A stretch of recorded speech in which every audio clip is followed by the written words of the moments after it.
Hello, welcome to Creative Catchup, a podcast where myself, Natasha Newton, artist and illustrator, and me, Mel Chadwick, illustrator and designer, will be chatting about running a creative business. Each episode we'll be diving into a different topic that has come up in our own creative practice. We'll be sharing our experiences, both the ups and downs, struggles and successes, and hopefully give some advice that you'll also find useful. So join us for Season 2, Episode 1, as we talk about getting out of our comfort zones and being inspired. Hi, Natasha. Hi, Mel. It's good to be back. How are you? I am really well. It's been a little while. We've had a few weeks or maybe a month off, I think. Oh, yeah, I think easily, yeah. And we've been busy in that time. We have been. And what we've realised is that we've both taken on projects that have pushed us out of our comfort zones. And this wasn't planned. It wasn't planned at all.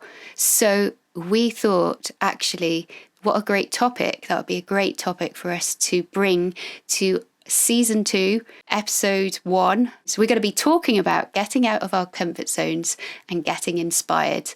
And so we're going to ask each other some questions, and hopefully we will share what it's like to get out of our comfort zones, what it's like to make a hot mess. Sometimes, though, it's a hot mess of fun, Mel. It is.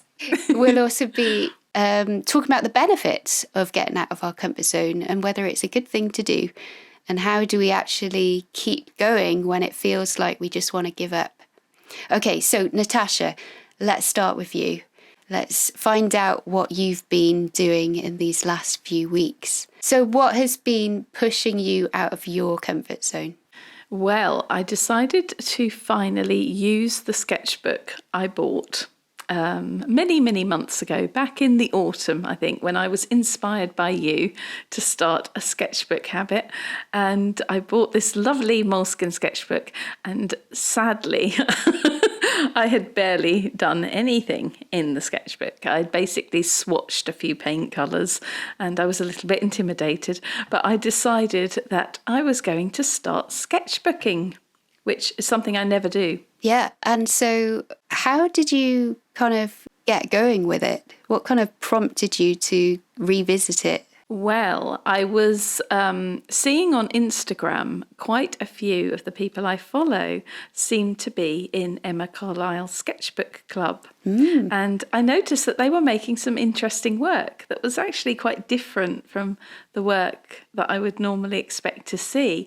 And they seemed to be having so much fun. They were posting about it, and I thought, I was a little bit curious, and I was like, I need to check this out. Yeah. So at first I signed up to her sketchbook club tier on Patreon, and I got started that way.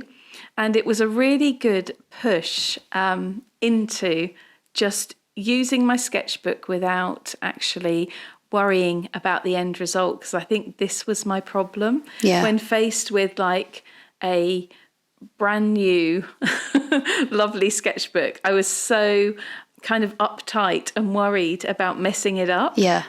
And what I needed to realise, and what I needed somebody to actually really tell me, was a sketchbook is where you experiment, where all of your crazy ideas come out. It doesn't matter about the end result. It's meant to be something that is just purely for you and purely for fun. Yeah. And so that's kind of what got me started. I enjoyed it so much that I then upgraded to her process club. So where you get even more videos and more inspiration, and it's kind of just rolled from there, really. And watching you working in your sketchbooks as well has been really inspiring to me. So between the two of you, you've pushed me into being, and now I absolutely love it. Yeah. And I can't imagine not doing it. It's crazy how much I love it. I never expected to enjoy it this much. Yeah, I mean, you can see that as well. And, you know, on your YouTube channel, you've actually been sharing your sketchbook kind of doodles, sketches. I really enjoyed watching the one where you share all the new materials that you were going to use in your sketchbook. And what I wanted to ask was, how did you know which materials to choose and try? Because I think there are so many, aren't there, that you could kind of go into. So What kind of helped you make that decision? Yeah, this is the interesting thing, because for years I have really just been a painter and I've rarely drawn. I mean, I have graphite pencils and I have a few coloured pencils, but I didn't really have much in the way of drawing materials. And so I didn't really at the beginning know what to go for. It's kind of a bit like stumbling around in the dark, isn't it? There are so many things out there and you don't know which ones to choose. I know where I am with paints, but you see, this is the thing. I'd stuck with using, I have my art materials that I use, and then I just, buy replacements of those when they run out. So I'm sticking to the same thing all the while, which is great because I found something that works for me and I love it and I get the results I want. But it's exciting to try something new because you don't know where that's going to lead you or what the ideas you're going to develop. But yeah, basically in her sketchbook club, Emma often does kind of little art hauls where she'll show what she's bought from Jackson's Art. And so the Caran d'Ache Luminance pencils were something that I picked up from there, and the Faber-Castell Pitt artist pens, the brush pens, which I'm really loving, was something that she uses as well. She also uses Neocolor crayons, but I actually discovered those through another YouTuber. Not Sandy, funnily enough, even though she's using them too. It was somebody else. And I was like intrigued because this person was using them over the top of paint. And I thought, this is really nice for layering and adding texture and mark. The Neocolor crayons were the first new materials I bought. And then after having joined Emma's sketchbook club, I then was like intrigued by these pencils, which she loves so much. And oh my goodness, I love them. I bought so many now. Do you have a favourite colour as well? Yeah, I do. It's the Payne's grey pencil is something. It's just funny because this is the one she uses as well. But I think I was attracted to her work because it has so many elements of, in some ways, my work. She does the quite moody landscapes and she puts little white houses in. And there's something I've been doing for absolutely years, going back to like 2005, 6, something like that. Yeah, so we kind of have a bit of overlap in our interests, and she's a bit of a Payne's grey addict, and and I love Payne's grey paint. So when I tried the pencil, I was like, this is just so gorgeous. So yeah, I'm getting through the Payne's grey pencils at quite a rate. You can probably tell, can't you, by how small they have become already? I have one that's really getting down to a little stump now, yeah. So do you think comfort zones are bad then? I do think they're bad, yeah. I think you risk your work becoming stale. I think it's been one of the best things I have done is to push myself, even though it's really scary, to push myself out of my comfort zone. Yeah, so what benefits have you seen so far in doing this? Are there any kind of tangible benefits that you can think of? For one, it's made me realise that I can work in many different types of media. I was just thinking, that I'm a painter, but actually I really love drawing, and the drawings that I have shared with people, they've had such a good response, and I was a little bit scared to share them at first. People seem to enjoy them. I'm loving them.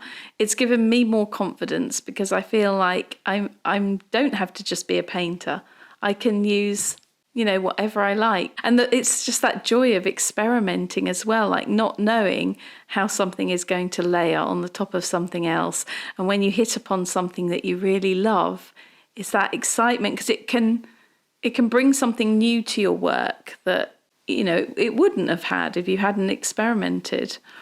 Yeah, I definitely have seen that as well through pushing myself. Okay, so if someone wanted to give this a try, what advice or tips would you give them to get started?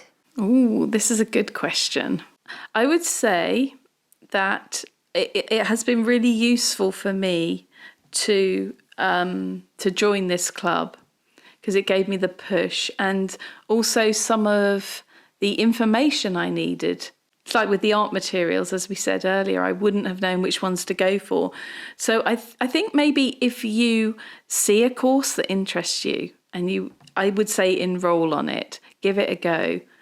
I think that sometimes you just need a little bit of support along the way. And something like that, where you're all part of a group as well, which is really nice. So you're kind of encouraging each other. And I would say to get started, perhaps that's a good starting point. Or you can even just, like, for example, a lot of the artists on YouTube, they show their technique. And perhaps, by searching different, I don't know, if you want to start working in coloured pencil, for example, search coloured pencil artist and see what they're doing and see how they're doing it, and what brands do they use, and you'll get to know. So I would say just do some research and perhaps enroll on a course, or follow someone who inspires you, and go from there, really. Yeah, that's good bit of advice. As we try new things, how do we keep going with them without totally demotivating ourselves? Because I think that's probably one of the obstacles that I would say that comes up for most people when they're starting something new, is that things don't go to plan, or not quite how you imagined. And I think you can quickly think, oh, I can't do this at all. So you kind of stop. I was at that point. You end up just totally demotivated. It's really hard to keep going, isn't it? So, tell us about your experience with that. Yeah, well, I posted a little video about this on my channel, because I thought it would be interesting for people to see that, as excited as you are to try all that, you have these new materials and you're going to try all of these different techniques, that sometimes they won't work out. And it takes a lot of trial and error. And it did for me. I was really enjoying the experimenting, but it got to the stage where I was trying to create this landscape in the way that I wanted to. And every time I would mess it up. And this happened maybe, easily 5 or 6 times, I think, in the end. And I just had to keep going. And it would have been very easy for me at a certain point to get demotivated, or to become demotivated, and just go, oh, this isn't for me, and just give up. But I think because I'd invested so much time, effort and money into it, because art materials, they're not cheap, are they? I was like, I'm determined to make this work. I know that I can do this. I kind of had the faith that I will be able to, I'll work out a way that this is going to work. And eventually it did. So I guess I would just say persevere. I know it's very easy to become demotivated when things don't go right immediately, but you just have to keep pushing through that. And maybe just have a break and then try something slightly different. Don't keep flogging a dead horse. So don't go back and do exactly the same thing, but think, okay, I'm going to approach this in a slightly different way this time. But I think that people need to realize that it's normal. I mean, it may be that you pick up the pencils and everything is perfect the first time, you use them, but that's highly unlikely. I think it always takes time to get used to new materials. So just keep going. Yeah, that is a good thing to do, isn't it? Okay, are there any other things that you've learnt about yourself through this process? I think it's taught me that I need to just jump into things and not keep procrastinating. And as I said before, it's taught me that I can do more than I think I can, than these sort of restrictions I put on myself. I'm a painter. I don't use sketchbooks, I just may occasionally sketch onto a canvas, but I don't really use sketchbooks for this, just for the joy of drawing, because I would just take, if I needed reference, I would just take photos and work from the photos on my phone, because it's so easy. But there's something you get from looking at something and drawing it, as opposed to just snapping away on your phone, isn't there? There is, yes, definitely. Yeah, you really look, and then you do. Through that observation, I think interesting work develops. Yeah, because only you can see it with your eyes. I think that's a good thing. Yeah, so it's given me a bit of confidence. I think this It's wonderful because I do feel like I have this renewed excitement for my work now, and I see all of these different possibilities that I didn't see before.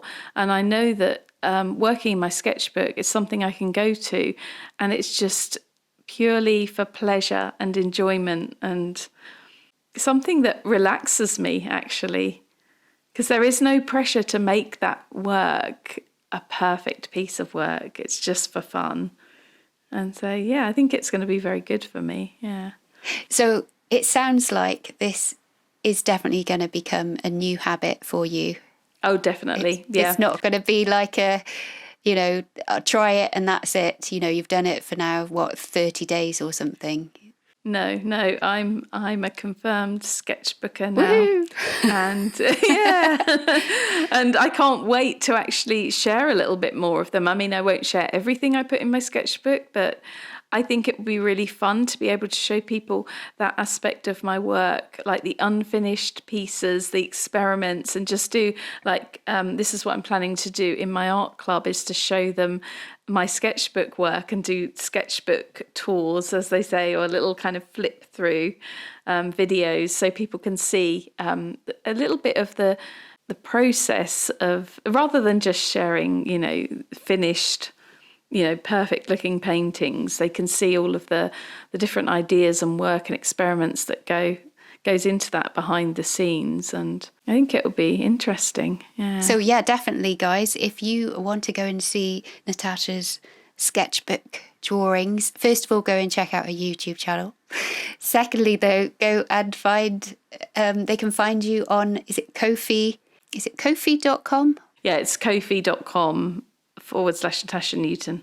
I was going to say they can join your art club. That's what I was going to say. Yeah, it's a monthly club, where we will be doing all sorts of interesting things, and they'll have special videos to watch and in-depth art lessons, and they'll see more of my process and studio and inspirations and all of that. So, yeah. That sounds really exciting. Yeah, I'm looking forward to that. Okay, Mel, now I've told you all about my experiences, pushing myself out of my comfort zone. I want to hear a little bit about yours. So you've been doing a really interesting collaboration with another artist on YouTube called Sandy Hester.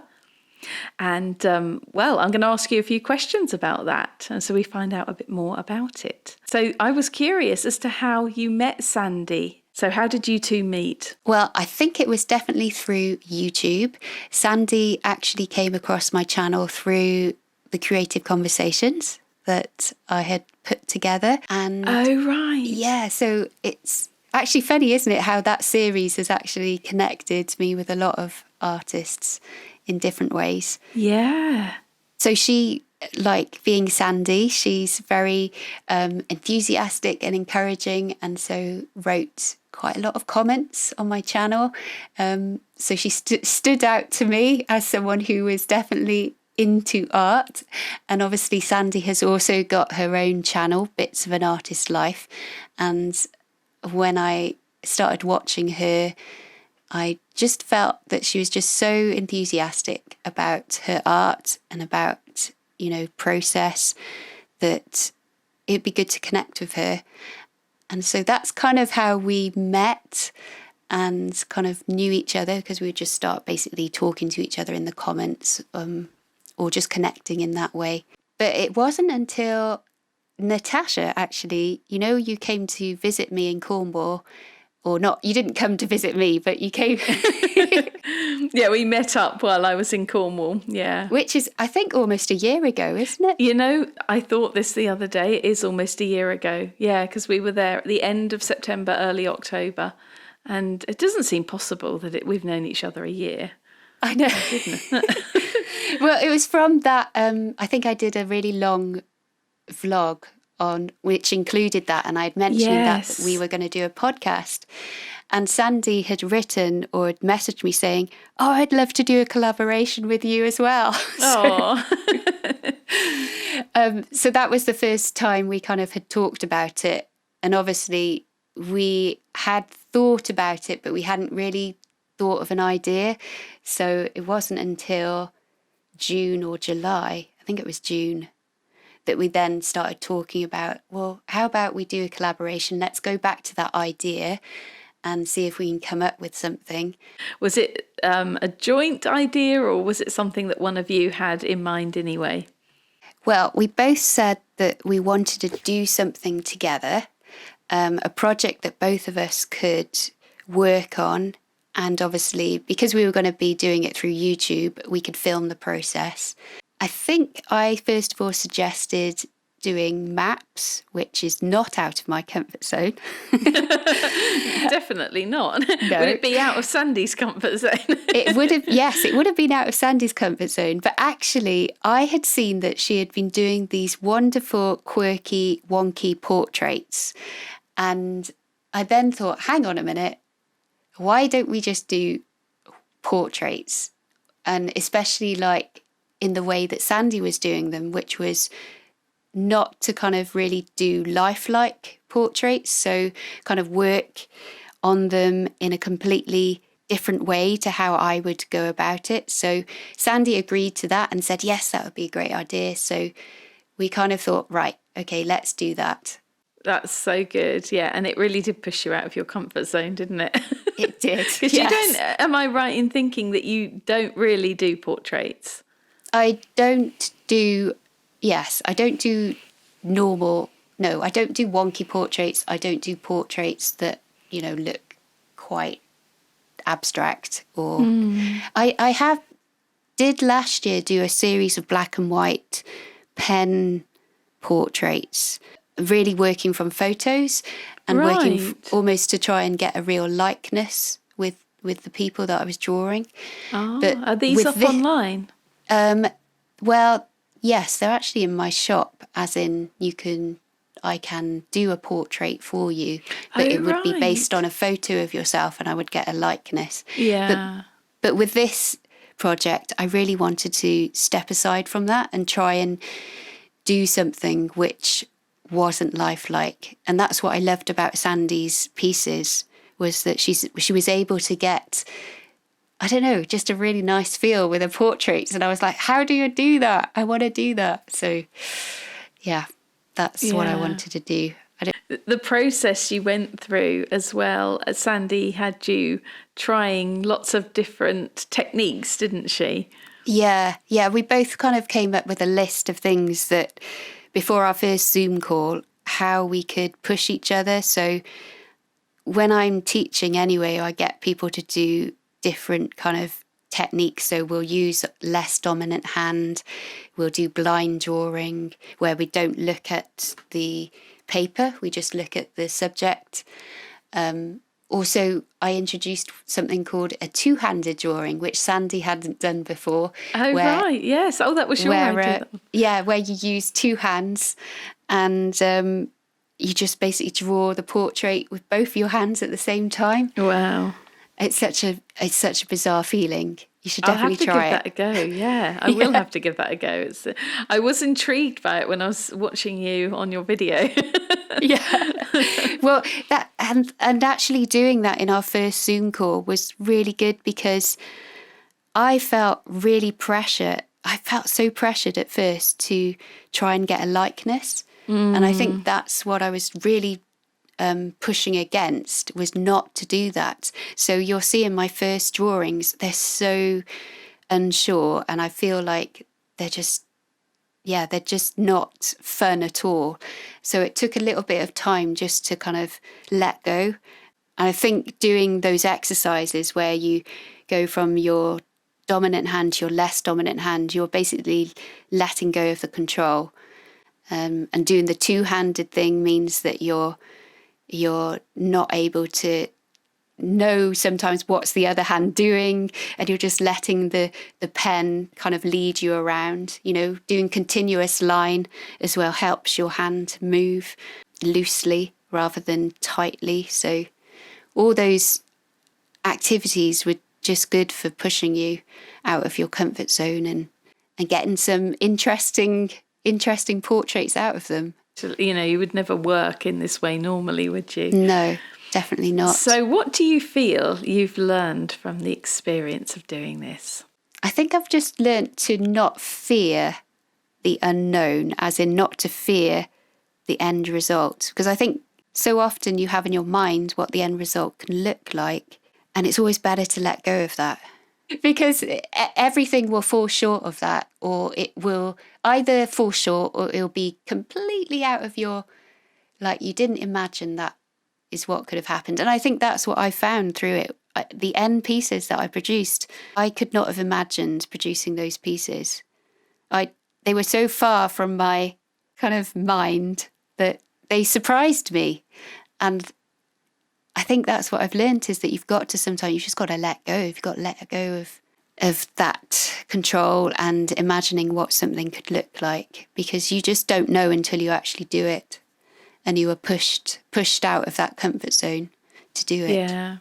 I can relate to this, because in the same way I didn't know how certain materials layered over others, and I had in my mind what something was going to turn out like, and this was my problem, is that it wasn't turning out like the image I had in my mind. And it, like you say, you have to let go of that and just let it be what it is and work with that. So yeah, I think that's quite a valuable experience, isn't it? Yeah, it is.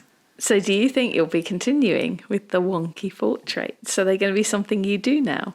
I've just done a piece, revisited one of the pieces that I had shown in one of my videos, and I've just coloured that in. And I really enjoyed doing it. And I think what I would like to do actually is to keep using the medium.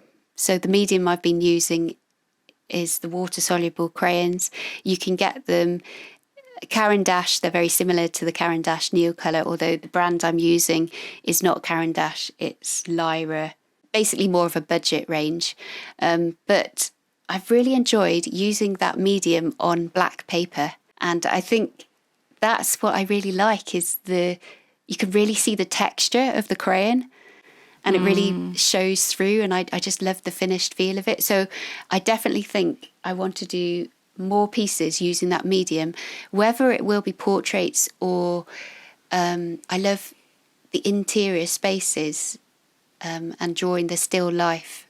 I think there's a number of subjects that this whole project pulled up. Even though we started with just portraits, we actually kind of explored much wider subject matter than we really knew. And that's another thing, is that sometimes when you start on something that you think you're going to just stick to, you end up other things coming in and you're like, oh, I didn't even think about that. So I think I will go forward with this, drawing other things like still life and interior spaces. That I think will be quite exciting to do.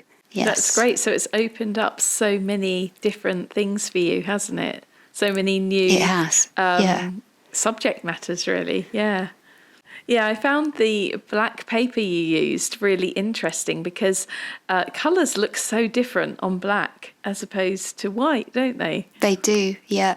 And I think I noticed the importance of making little colour swatch charts on white paper and then on black paper, because the colours do work so differently.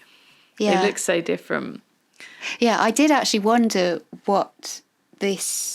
how I've been drawing on the black paper, how it would look if I changed it to white paper. I just wonder if it will have the same feel or whether it will look completely different. I think it will look completely different. Yeah. Because I'm trying to imagine the pieces you did on white paper, and I think they would have a really different feel.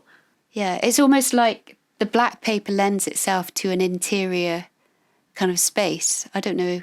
Yeah. If that's just me. But I was just thinking, because it kind of brings things in a bit closer, like, I don't know if that makes any sense, but it does. And it's kind of a cozy kind of feel. And I love how it really shows the texture, like you said, of the crayons as well. Yeah. Yeah, it really shows that up, and you might kind of lose that on white paper. You might still see it a bit, but it won't be as I don't think it'd be as contrasted. Pronounced. Yeah. Yeah. So my next question was going to be, have you discovered any new materials or techniques you love and will continue using in your work from now onwards? Well, yes, definitely the water-soluble crayons. I keep saying they're water soluble. I mean, how I'm using them is not really with water. So yeah, you haven't. Have you not experimented with that? I did a little bit, and there was one portrait that I did where I drew with the crayons and then added water with a brush afterwards, and I did that on the black paper, but it didn't quite work as well as I hoped. It was like a little bit more, felt a little bit washed out. I think it might, would probably need a bit more experimentation. The one thing, though, that I found with these water-soluble crayons is that if you do something and you don't like it, you can go with a brush and you can lift out the colour. So you just put water on top, you lift it out with a paper towel. And yes, I saw you doing that it. on your video. Yeah, I thought that was interesting. So it kind of worked very well on the black paper. I don't know how that would work on white paper, whether it would be so clean, but on the black paper, it really lifted it out very well. Yeah. So, yeah, those materials, like the crayons, I think I really like, and I think I will use them. I mean, I use them in my sketchbook actually already, but I would like to definitely bring the black paper a bit more in to my work process. It'll be interesting over the next few months to see how this collaboration has sort of influenced your work. Yeah, definitely. Yeah. What was your favourite aspect of it, of working with Sandy on this collaboration? I think my favourite aspect was basically Sandy herself. She's so enthusiastic, isn't she? Her enthusiasm is completely infectious. Yeah, she is, and she's so generous as well. With I showed a little bit of our feedback session that we had after this. And you see a bit of her response, but there was so much more that she said, so much more that she gave. And when you've got someone who you're working with who is that generous, you just realise, how, you just are so appreciative of it, because you don't get that. You don't get that voice sometimes on your work, or an eye on your work, where someone is giving you constructive feedback as well. So I think I really valued Sandy's, her person, just who she was and how she gave so much in the collaboration. I think that's what I gained most from it, and was herself. So, and the friendship that you two have now, which hopefully will lead to more collaborations in the future. Yes. Well, we have got one. We have been talking about one. So, yes. Oh, this is exciting. I can't wait to see what you two come up with next, because it was so entertaining to watch. If you haven't seen this collaboration, go to Mel's YouTube channel, and she has a series of 3 videos showing the process of working with Sandy, and then hop over to Sandy's channel where she has the same, but from her perspective. I thought that was a really nice way of doing it as well. So I loved them. I enjoyed them all from both of you. So, my last question was going to be, will you do another collaboration with Sandy? But you've already said that you're going to. But will you be pushing her out of her comfort zone this time? Because I think really this one was more her pushing you, even though she discovered some new techniques. Like, she discovered that she really enjoyed using ink, didn't she? Yes, She'd had these bottles of ink for a while and hadn't really used them, I think. And she was inspired by your little bottles of ink that she had seen in your studio.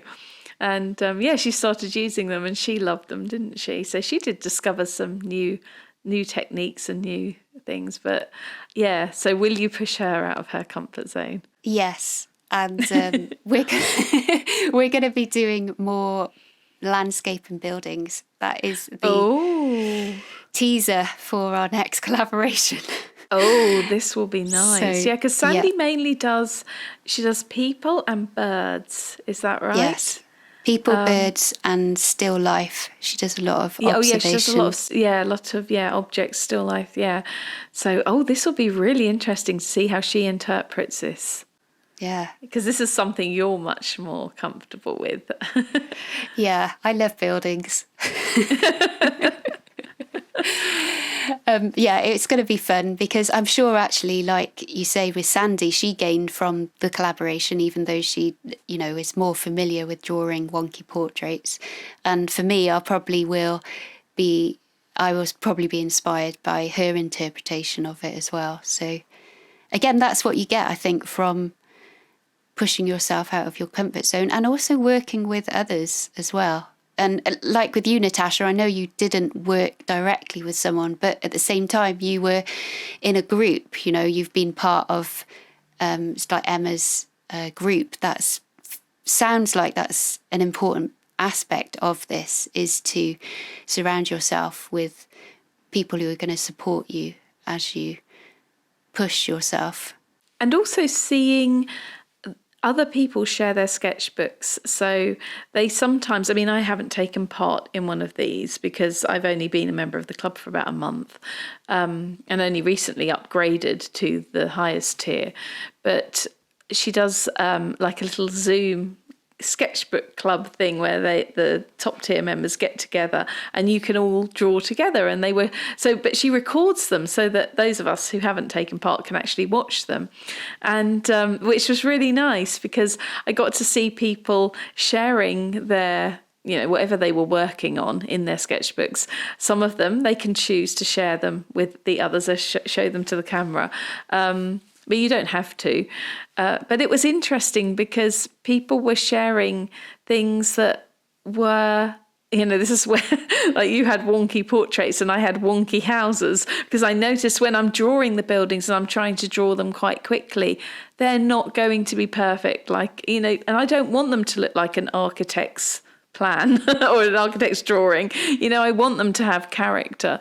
And I noticed that people would, they were drawing buildings and they weren't perfect, but they looked so full of character and charm, and they were really interesting.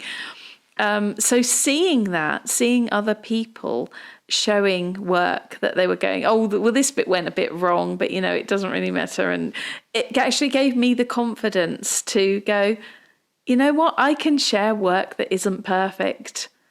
And other people have now said to me, thank you so much for sharing that, because it makes me feel better about all of my stuff that isn't perfect and all the experiments I do that go wrong. And so I think this is a really important thing.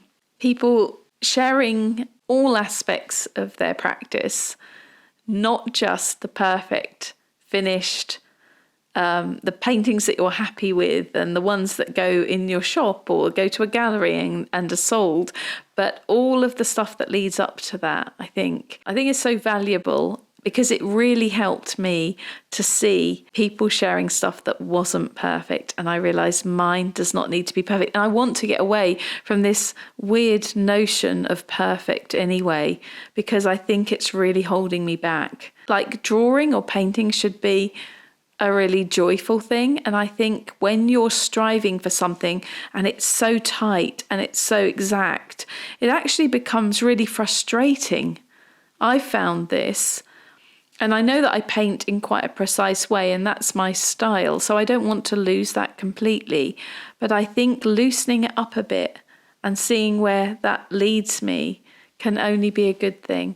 And it is important to, like you say, when you have someone else there alongside you in that journey, that kind of feedback and help and support is really invaluable. Yeah, otherwise you end up with what I ended up with in part 2 video, which was a hot mess and a very scary girl with fire eyes. I'm just saying that now. Just in case. She did look a little bit like a zombie, yeah. But I actually quite liked some of the techniques you used on that, even though it was not very loose. There were some aspects of that piece that I liked, and Dominic did too, actually. Really? We were sitting here, we were saying, actually, we quite like this piece. Although, yeah, her eyes were really scary. You wouldn't want to meet her in a dark alley, would you? Well, it's funny, someone did comment and say, oh, it was like, it would be great for like a horror story for a child, because you kind of started off very kind of innocently and you didn't know it was going to end up that way. So they were saying it's like got a creeping feel to it. So I was like, okay, yes. It definitely does. Yeah, it haunts you afterwards. But anyway, it's emblazoned onto my memory. Yeah. But that is definitely an example of where just trying to tighten too much, I think, and you're trying to control something too much. You don't let the art then lead you. You're trying to kind of control it yourself. And art should be, like you say, it should be fun. It should be something that gives you joy. And you have to lose control sometimes to have that fun. All right. This has been really nice. It's been good to catch up in this way and also share, I guess, the projects that we've been doing. And I just find it funny that we've both been doing projects that are out of our comfort zone, but at the same time, we've been able to kind of grow through it and feel, like we've got a little bit of a new lease of life with our practice as well. Yeah, the importance of just sometimes taking the time out to do that as well, rather than ploughing on with the work you always make. Because it's been difficult for me to actually take the time out and allow myself, knowing I'm not going to earn money from doing this. It's actually the time I would have been working on things that would earn money. But it's important. It's important as part of your practice to take the time to do it and just have fun and play. Okay, so Episode 2, Natasha, what are we going to be looking at? Well, we're going to be looking at whether you should ever work for free. Brilliant. Thanks so much, guys, for listening to this episode. Thank you for tuning in to our new season. We hope that you will enjoy this journey with us and enjoy this season series. Find us on YouTube at Creative Catchup. Or you can also find us over on Instagram, creative_catchup. Until next episode, stay positive, stay creative.